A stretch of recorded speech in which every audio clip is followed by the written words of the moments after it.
മിശിഹയിൽ ഏറ്റവും സ്നേഹമുള്ള മാതാപിതാക്കളെ, സഹോദരി സഹോദരങ്ങളെ, ഭോഷനായ ധനികൻ എന്ന തലക്കെട്ടാണ് ഇന്നത്തെ സുവിശേഷ ഭാഗത്തിന് കൊടുത്തിട്ടുള്ളത്. ഭോഷനായ ധനികൻ. ഭോഷനല്ലാത്ത ധനികന്മാരും ഉണ്ട് എന്ന് ഇവിടെ സൂചനയുണ്ടല്ലോ. ഒരുവൻ ധനികനായതുകൊണ്ട് ഭോഷനാകണമെന്നില്ല, ഒരുവൻ ദരിദ്രനായതുകൊണ്ട് ബുദ്ധിമാനാകണമെന്നുമില്ല. ഭോഷനായ ധനികനും ഭോഷനായ ദരിദ്രനുമുണ്ട്. ബുദ്ധിമാനായ ധനികനും ബുദ്ധിമാനായ ദരിദ്രനുമുണ്ട്. അപ്പോൾ ധനമല്ല ഒരാളെ ഭോഷനോ ബുദ്ധിമാനോ ആക്കുന്നത്, മറിച്ച് ധനം കൊണ്ട് അവൻ എന്ത് ചെയ്യുന്നു എന്നതാണ്. What is money? The old definition of money പണ്ട് ഇക്കണോമിക്സ് പഠിച്ചപ്പോൾ നമ്മൾ പഠിച്ചിട്ടുണ്ട്. Money is what money does. Professor വാക്കറിൻ്റെ പണ്ടത്തെ ഫേമസ് ഡെഫിനേഷനാണ്. Money is what money does. ധനമെന്ന് പറഞ്ഞാൽ ധനം എന്ത് ചെയ്യുന്നു അതാണ്. Money represents a value. നമുക്കറിയാം, ഒരു പേപ്പർ അല്ലെ ഒരു metal, it does not have that value until we assign this value to it. Money becomes valuable. A $100 bill has a value because a value is assigned to it. ആ പേപ്പറിന് അത്ര വിലയില്ല. അല്ലെങ്കിൽ ഒരു കോയിന് അതിനെ അസൈൻ ചെയ്യുന്ന വിലയാണ്. So money has a value. അതുകൊണ്ട് we exchange money for what we value. നമ്മൾ വില മതിക്കുന്നതിനാണ് നമ്മൾ പൈസ കൊടുക്കുന്നത്. നമ്മളൊരു വീട് മേടിക്കാൻ നേരത്ത് ഒരു പഴയ ഇടിഞ്ഞു പൊളിഞ്ഞു കിടക്കുന്ന വീട് ഒരു വല്ലാത്ത ഒരു സുരക്ഷിതമല്ലാത്ത ഒരു നെയ്ബർഹുഡിലൊക്കെ ആണെങ്കിൽ we are not going to pay a huge amount for that house because it's not worth paying that kind of money. ഒരു $1 million കൊടുത്തിട്ട് നമ്മൾ പൊളിഞ്ഞു കിടക്കുന്നൊരു വീട് വാങ്ങിക്കില്ല. Because it's not worth. നമ്മൾ പൈസ കൊടുക്കുന്നത് when you exchange money we find a value in what we are getting. നമ്മൾ കൊടുക്കുന്ന exchange money for a value. അപ്പോൾ അതുകൊണ്ടാണ് നിൻ്റെ നിക്ഷേപം അവിടെയാണോ അവിടെയാണ് നിൻ്റെ ഹൃദയവും. So the movement of the money also represents the movement of your heart. എൻ്റെ ഹൃദയത്തിൽ എന്താണ് ഞാൻ വിലമതിക്കുന്നത്, അതിനാണ് ഞാൻ പൈസ കൊടുക്കുന്നത്. ഞാൻ വിലമതിക്കാത്ത ഒന്നിന് ഞാൻ പൈസ കൊടുക്കില്ല. ഇതിന് ഇത്ര വാല്യൂ ഇല്ല എന്ന് മനസ്സിലായി ഞാൻ ആ പൈസ കൊടുക്കില്ല. So I pay something to somebody because I get something in exchange that has a value of what I pay. Otherwise I will not. അപ്പോൾ പണത്തിൻ്റെ ചലനം ഹൃദയത്തിൻ്റെ ചലനം കൂടിയാണ്. The movement of the money is the movement of the heart. ലൂക്കായുടെ സുവിശേഷം 12-ാം അധ്യായം 34-ാം തിരുവചനം പറയുന്നു, നിൻ്റെ നിക്ഷേപം എവിടെയാണോ അവിടെയാണ് നിൻ്റെ ഹൃദയം. This movement of the money is very important in our life because it represents the movement of the heart we said. അതുകൊണ്ടാണ് ഈശോ പറഞ്ഞത്, മനുഷ്യ ജീവിതം സമ്പത്ത് കൊണ്ടല്ല ധന്യമാകുന്നത്. സമ്പത്ത് കൊണ്ടല്ല ധന്യമാകുന്നത്. പക്ഷേ സമ്പത്ത് നല്ലതല്ലേ? ദൈവത്തിൻ്റെ അനുഗ്രഹത്തിൻ്റെ അടയാളമാണല്ലോ. ബൈബിളിൽ പഴയ നിയമത്തിൽ പ്രത്യേകിച്ച് നമ്മൾ കാണുന്നുണ്ട്. ദൈവനെ അനുഗ്രഹിച്ചു, അബ്രാഹത്തെ അനുഗ്രഹിച്ചു, ജോബിനെ അനുഗ്രഹിച്ചു, സമ്പത്ത് കൊണ്ട് അനുഗ്രഹിച്ചു നമ്മൾ കാണുന്നുണ്ട്. അപ്പോൾ സമ്പത്ത് മോശമല്ല എന്ന് നമുക്കറിയാം. ഒരാൾ നല്ലൊരു സ്ഥലം വാങ്ങിക്കുന്നു, അയാളവിടെ കിളച്ച് ഇളക്കി അധ്വാനിച്ച് മേൽത്തരം വിത്ത് പാകി നട്ടുമുളപ്പിച്ച് വെള്ളമൊഴിച്ച് കാട് പറിച്ച് കളകളഞ്ഞ് അതിനെ വളർത്തി അത് ഫലം പുറപ്പെടുവിക്കുന്നു. മോശമായിട്ടുള്ള കാര്യമല്ല, നമുക്കറിയാം. സോ ഫാർ സോ ഗുഡ്, എല്ലാം കൊള്ളാം. So it's not bad when your land is producing good plentifully.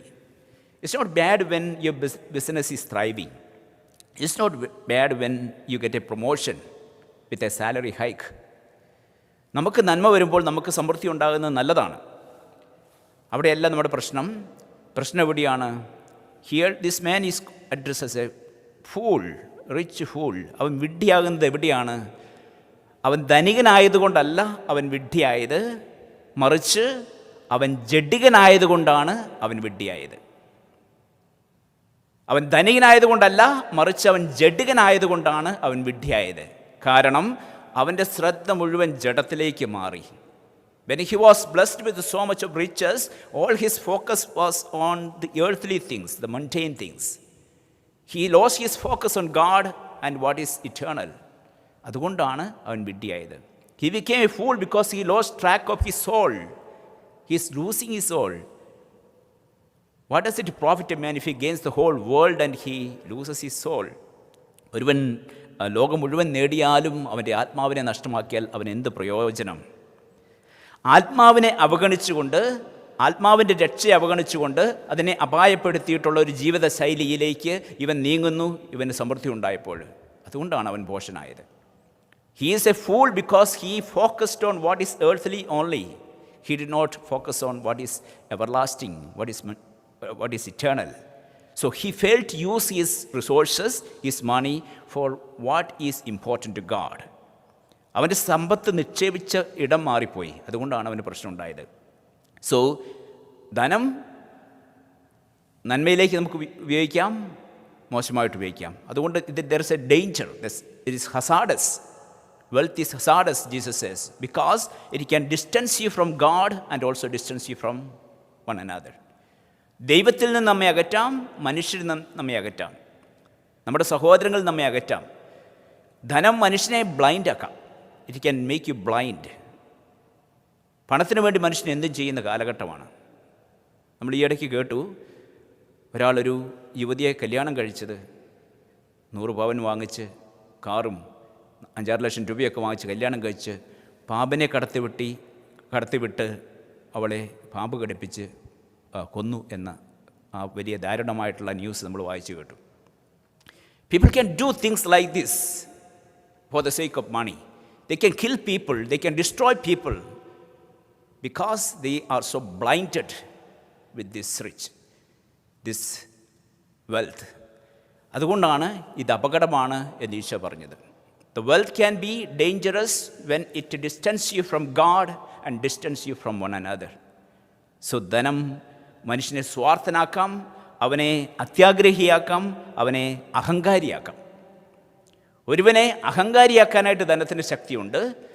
ഇതെല്ലാം എൻ്റേതാണ്, ഇതെല്ലാം എൻ്റെ നേട്ടമാണ്, ഇത് ഞാൻ ഉണ്ടാക്കിയതാണ് എന്ന് ചിന്തിക്കുമ്പോൾ അവൻ അഹങ്കാരിയായി കഴിഞ്ഞു. അവനെ സ്വാർത്ഥനാക്കാം, ഇതൊക്കെ എൻ്റേതായതുകൊണ്ട് എനിക്ക് വേണ്ടിയുള്ളതാണ്. നമ്മൾ ഇന്നത്തെ ഉപമയിൽ കാണുന്നത് ഞാൻ എനിക്ക് എൻ്റെ എന്ന വാക്കുകളാണ് കൂടുതലും. ഇതെൻ്റേതാണ്, എൻ്റെ പാൻ ഞാൻ എന്തു ചെയ്യും, എൻ്റെ കളപ്രിയൻ അഴിച്ചുപണിയും, എനിക്ക് സന്തോഷിക്കാനായിട്ട് എല്ലാം എൻ്റേത്. സ്വാർത്ഥനായി മാറുന്നു. അതുപോലെ അവനെ കൂടുതൽ അത്യാഗ്രഹിയാക്കാം. പണം കിട്ടും തോറും അത് കൂടുതൽ വേണമെന്നുള്ള ആ ആർത്തിയിലേക്ക് നമുക്ക് വരാം. ഇതുകൊണ്ടാണ് there is a risk in accumulating wealth. So the concluding words of the gospel passage ഇങ്ങനെയാണ്: ദൈവസന്നിധിയിൽ സമ്പന്നനാകാതെ തനിക്ക് വേണ്ടി സമ്പത്ത് ശേഖരിച്ചു വെക്കുന്നത് ഇതുപോലെയാണ് ദൈവസന്നിധിയിൽ സമ്പന്നനാകാതെ തനിക്ക് വേണ്ടി സമ്പത്ത് ശേഖരിച്ചു വയ്ക്കുന്നവൻ. You need to become rich in what matters to God. What is the meaning of being rich toward God? ദൈവസന്നിധിയിൽ ഉള്ള സമ്പന്നത എന്ന് പറഞ്ഞാൽ എന്താണ്? What is the richness before God? A heart that is being drawn toward God, that's a rich heart. ദൈവസന്നിധിയിലുള്ള സമ്പന്നത എന്ന് പറഞ്ഞാൽ ദൈവത്തിലേക്ക് ആകർഷിക്കപ്പെട്ട ഒരു ഹൃദയമാണ്. ദൈവത്തിലേക്ക് ആകർഷിക്കപ്പെട്ട ഹൃദയം. A heart that is drawn toward God, that's a rich heart. That's a rich life. അതുകൊണ്ടാണ് saint Francis D sales പറയുന്നത്, a devout soul fly to God frequently and promptly. A devout soul fly to God frequently and promptly. അതൊരു rich ലൈഫാണ്. ദൈവത്തിലേക്ക് എപ്പോഴും നമ്മുടെ ചിന്ത പോകുന്നു, ദൈവത്തിലേക്ക് എപ്പോഴും നമ്മുടെ ശ്രദ്ധ പോകുന്നു. That is a rich life because we have come from him and we need to reach him. അതുകൊണ്ട് നമ്മുടെ ശ്രദ്ധ എന്തിനെയാണ് ആകർഷിക്കുന്നത്? ഈ ലോകത്തിലേക്കാണോ അതോ ദൈവത്തിലേക്കാണോ? ദൈവത്തിലേക്ക് ആകർഷിക്കപ്പെട്ട മനസ്സാണ് a rich heart, a heart that is rich. ദൈവമാണ് എൻ്റെ സമ്പാദ്യം എന്നോർത്ത് ദൈവത്തോട് ചേർന്ന് നിൽക്കുന്നവനാണ്. That is a rich life. ഈ ലോകത്തിലെ ആരെക്കാളും എന്തിനേക്കാളും പ്രധാനം എനിക്ക് ദൈവമാണ് എന്ന ബോധ്യമുള്ള വ്യക്തി, ദൈവത്തിൽ അടിയുറച്ച വിശ്വാസമുള്ളയാൾ, സഹോദരൻ്റെ ആവശ്യം അറിഞ്ഞുകൊണ്ട് തൻ്റെ സൗകര്യങ്ങളൊക്കെ മറന്ന് ഇറങ്ങിച്ചെന്ന് സഹായിക്കാൻ സന്നദ്ധനാകുന്നവൻ. ഇങ്ങനെയുള്ള വ്യക്തികളെയാണ് നമ്മൾ പറയുന്നത് റിച്ച് ടുവേർഡ് ഗാഡ്. കഷ്ടപ്പെടുന്ന മറ്റവൻ്റെ കഷ്ടപ്പാട് മനസ്സിലാക്കിക്കൊണ്ട് എൻ്റെ ചില സൗകര്യങ്ങളൊക്കെ മറന്ന് ഞാൻ അതൊക്കെ ത്യജിച്ച് മറ്റുള്ളവരിലേക്ക് ഇറങ്ങിച്ചെല്ലാനായിട്ട് ഒരു സന്നദ്ധത കാണിക്കുമ്പോൾ I M rich toward God. സ്നേഹമുള്ളവരെ, ഇന്ന് ഈ സുവിശേഷ ഭാഗം നമ്മെ ക്ഷണിക്കുന്നത് ഇതിനു വേണ്ടിയാണ്. ദൈവത്തിൻ്റെ മുമ്പിൽ സമ്പന്നരാകാൻ, ദൈവസന്നിധിയിൽ സമ്പന്നരാകാനായിട്ട് ദൈവം നമ്മെ വിളിക്കുകയാണ്. So what should I do to become rich toward God? ഞാൻ എന്താ ചെയ്യേണ്ടത്? ദൈവസന്നിധിയിൽ സമ്പന്നരാകാൻ ഞാൻ എന്ത് ചെയ്യണം? ഫസ്റ്റ് ഓഫ് ഓൾ, ജീവിതത്തിൽ പ്രഥമ സ്ഥാനം തമ്പുരാന് കൊടുക്കണം. എൻ്റെ ജീവിതത്തിൽ ഒന്നാമത്തെ സ്ഥാനം ദൈവത്തിന് കൊടുക്കാനായിട്ട് ഞാൻ തയ്യാറാകുമ്പോൾ I am becoming rich toward God. The Lord takes the primary place in my life. I am rich toward God. ഫിലിപ്പിയർക്കുള്ള ലേഖനം 3 അധ്യായം 8 എൻ്റെ കർത്താവായ യേശുക്രിസ്തുവിനെക്കുറിച്ചുള്ള ജ്ഞാനം കൂടുതൽ വിലയുള്ളതാകിയാൽ സർവ്വവും നഷ്ടമായി തന്നെ ഞാൻ പരിഗണിക്കുന്നു. അവനെ പ്രതി ഞാൻ സർവ്വതും നഷ്ടപ്പെടുത്തുകയും ഉച്ഛിഷ്ടം പോലെ കരുതുകയും ചെയ്യുന്നു. The joy of knowing Christ my Lord is far surpassing than any riches, so I can consider everything else as rubbish. ക്രിസ്തുവേശുവിനെ അറിയുന്ന സന്തോഷത്തെ ഓർക്കുമ്പോൾ വാക്യൊക്കെ ഉച്ഛിഷ്ടമായിട്ട് കരുതാനായിട്ട് എനിക്ക് സാധിക്കും. That kind of understanding of God is required to be rich toward God. ദൈവത്തിന് പ്രഥമ സ്ഥാനം ജീവിതത്തിൽ കൊടുക്കുക. രണ്ടാമത് നമ്മൾ ചെയ്യേണ്ട ഒരു കാര്യം ഇതാണ്, ധനമോഹത്തിൽ നിന്ന് എന്നെ മോചിപ്പിക്കണേ എന്ന് നമ്മൾ പ്രാർത്ഥിക്കണം. നമ്മളെല്ലാവരും ഇതിൽ അകപ്പെടാൻ സാധ്യതയുള്ളവരാണ്. ധനത്തോടുള്ള ആർത്തി മനുഷ്യൻ്റെ സ്വാഭാവികമായിട്ടുള്ളൊരു ടെൻഡൻസിയാണത്. ഞാനും നിങ്ങളുമൊക്കെ ഇതിൽ പെട്ടുപോകാവുന്നവരാണ്. അതുകൊണ്ട് നമ്മൾ പ്രാർത്ഥിക്കണം, ദൈവമേ ധനമോഹത്തിൽ നിന്ന് എന്നെ രക്ഷിക്കണമേ. Save me from this കവറ്റഡ്നെസ്.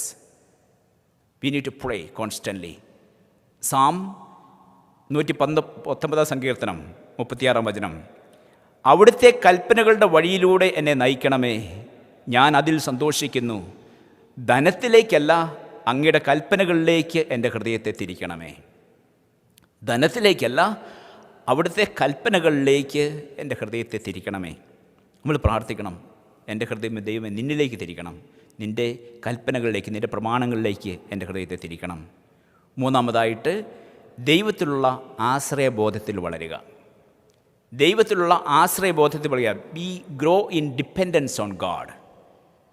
എനിക്കുള്ളതൊക്കെ ദൈവത്തിൻ്റെ ദാനമാണ്. ദൈവത്തെ കൂടാതെ എനിക്കൊന്നും ചെയ്യാൻ കഴിയില്ല. I can do nothing without God. Jesus said you can do nothing without me. ദൈവത്തിൻ്റെ ദാനമാണ്. എനിക്ക് എന്തുണ്ടെങ്കിൽ എൻ്റെ കഴിവ്, എൻ്റെ intelligence, all I have is God's gift.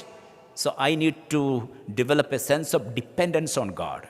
ദൈവത്തിലുള്ള ആശ്രയബോധം ഞാൻ വളർത്തണം. ഫിലിപ്പിയർക്കുള്ള ലേഖനം 4:19 ദൈവം തൻ്റെ മഹത്വത്തിൻ്റെ സമ്പന്നതയിൽ നിന്ന് യേശുക്രിസ്തു വഴി നിങ്ങൾക്ക് ആവശ്യമുള്ളതെല്ലാം നൽകും. ദൈവം തൻ്റെ മഹത്വത്തിൻ്റെ സമ്പന്നതയിൽ നിന്ന് യേശുക്രിസ്തു വഴി നിങ്ങൾക്ക് ആവശ്യമുള്ളതെല്ലാം നൽകും. ദൈവം എനിക്ക് വേണ്ടതെല്ലാം തരും. I don't have to be anxious. I don't have to worry. My God is in charge. He will give me whatever I need. എൻ്റെ ദൈവം തരാൻ ശക്തനാണ്. അവൻ്റെ മഹത്വത്തിൻ്റെ സമ്പന്നതയിൽ നിന്ന് യേശുക്രിസ്തു വഴി എനിക്ക് വേണ്ടതെല്ലാം ലഭിക്കും. അവസാനമായിട്ട് let us practice gratitude toward God and towards one another. നമുക്ക് ഉള്ളതൊക്കെ ഞാൻ പറഞ്ഞു ദൈവദാനമാണ്. ഇത് ദൈവദാനമാണെങ്കിൽ we need to practice gratitude. എനിക്ക് ദൈവം തന്നതാണെങ്കിൽ ഞാൻ നന്ദി ഉള്ളവനായിരിക്കണം. നന്ദിയുള്ളവനായിരിക്കുന്നത് എങ്ങനെയാണ്? ദൈവത്തോട് ഉള്ള എൻ്റെ പ്രതിബദ്ധത, എൻ്റെ സഹോദരങ്ങളോട് എൻ്റെ പ്രതിബദ്ധത. അങ്ങനെ നമുക്ക് നന്ദിയുള്ളവരായിട്ട് ജീവിക്കാം. നമുക്ക് ദൈവത്തിൻ്റെ മുമ്പിൽ സമ്പന്നരാകാനായിട്ട് ശ്രമിക്കാം. മനുഷ്യരുടെ മുമ്പിൽ സമ്പന്നത ആകുന്നത് നല്ലതാണ്, പക്ഷേ ദൈവത്തിൻ്റെ മുമ്പിൽ ഉള്ള സമ്പന്നതയാണ് യഥാർത്ഥ സമ്പന്നത. യഥാർത്ഥമായിട്ടുള്ള ആ ധനത്തെ നമ്മൾ നഷ്ടപ്പെടുത്തിക്കൊണ്ട് നശ്വരമായതിന് പുറകെ പോകാതിരിക്കുക. ഒരു കൊച്ചു കഥ പറഞ്ഞുകൂടി ഞാൻ നിർത്താം. ഒരിക്കലും ഒരു കൊച്ചുകുട്ടി ഇങ്ങനെ വീടിന് മുമ്പിൽ കളിച്ചുകൊണ്ട് നിൽക്കുക. കൊച്ചിൻ്റെ കയ്യിൽ കൊച്ചിൻ്റെ കഴുത്തിലൊരു നല്ല ചെയിനുണ്ട്, ഗോൾഡ് ചെയിൻ, മാലയുണ്ട്. അപ്പോൾ ഒരു ഭിക്ഷക്കാരൻ അതിൽ കടന്നു വരുന്നു. ഭിക്ഷക്കാരൻ ഈ കൊച്ചിനെ മാത്രമേ ഉള്ളൂ, വേറെ ആരും അവിടെയില്ല. നോക്കിയപ്പോൾ കൊച്ചിൻ്റെ കഴുത്തിൽ നല്ല മാലയുണ്ട്. ഇവൻ്റെ കയ്യിലൊരു മുട്ടായിയുണ്ട്. ഭിക്ഷക്കാരൻ പറഞ്ഞു, മോളെ ഈ മുട്ടായി ഞാൻ തരാം, നിൻ്റെ മാല എനിക്ക് തരുമോ? കൊച്ചു പറഞ്ഞു, തരില്ല, മാല എനിക്ക് വേണം. മുട്ടായി വേണോ? മുട്ടായി വേണം. കൊച്ചു കൈ നീട്ടി പറഞ്ഞു, മുട്ടായി തരാം, പക്ഷേ മാല തരണം. അവസാനം കൊച്ചു തീരുമാനിച്ചു, ഈ മാല പോട്ടെ, എനിക്ക് മിഠായി വേണം. She exchanged her gold chain for a candy. This is what we do sometimes in life. വലിയ വലിയ നഷ്ടങ്ങൾ നമ്മൾ വരുത്തി വയ്ക്കുകയാണ് ചെറിയ ചെറിയ നേട്ടങ്ങൾക്ക് വേണ്ടിയിട്ട്. നേട്ടങ്ങളെന്ന് നമ്മൾ വിചാരിക്കുന്ന കാര്യങ്ങൾക്ക് വേണ്ടിയിട്ട്. ആത്മാവിനെ നഷ്ടപ്പെടുത്തിക്കൊണ്ട് നമ്മൾ കുറേ ആസ്വദിച്ചിട്ട് കാര്യമില്ലല്ലോ. അതുകൊണ്ട് ഇന്ന് തിരുവചനം നമ്മെ വിളിക്കുന്നത് ദൈവത്തിൻ്റെ മുമ്പിൽ സമ്പന്നരാകുക. ദൈവത്തിന് മുമ്പിൽ let's become rich toward God. May God bless us. Father, Son and the Holy Spirit.